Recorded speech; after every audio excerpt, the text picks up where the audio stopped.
Welcome to part two of my review for Wicked for Good. This is mainly the trade-offs in this section. What I had a problem with is that this story and this portion of it was very clunky and very rushed, but it has a lot of rich thematic elements that I think need to be unpacked more. I had the same problem with the original musical as well, where it was trying to rush through these elements as well. It's mainly because it's all caught up with the Wizard of Oz, where a lot of the stuff I feel like always happened in the background in that case, which I think did work to it and still stays true to the original musical. But I think when adapting this to the big screen, I think we could have done a little more something new with this to help flesh this out. Because part one of Wicked felt a little long for me, and I think you could have used some of that time and brought into this to really expand these thematic elements. What I had a main issue with is some of the supporting characters outside of Elphaba, Glinda, and Fiero. Their characters felt a little bit rushed resolution or did not get as unpacked as ways, because mainly talk about Bach, Nessarose, the Wizard, Madame Morrible, you name it.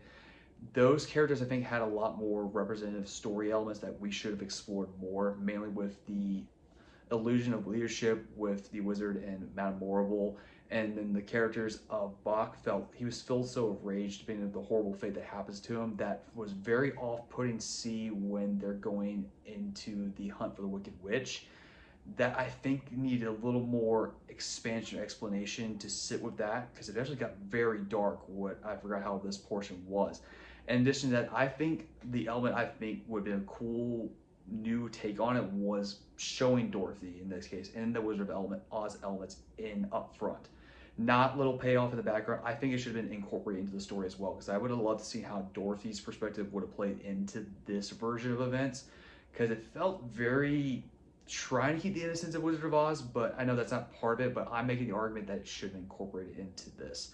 Because if we had Dorothy's perspective, how she saw these events as an outsider, that I think could have had some rich story element to play. And they did add some changes. John Chu did have a few more elements that did differ from the original musical. I think this would have been fair game to try to see if you could have adapted this to make a longer story out of it.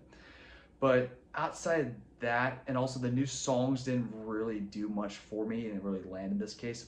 But outside of that, this is a really worthwhile experience that only minus these nitpicks that I have with the trade-offs, it's definitely worth seeing on the screen. It's a good reward for Wicked fans. It's just this; these are just my nitpicks and trade-offs that I think stood out to me that didn't bump it up for me as usual. But I wouldn't take it away from it. It's definitely worth seeing on the theaters.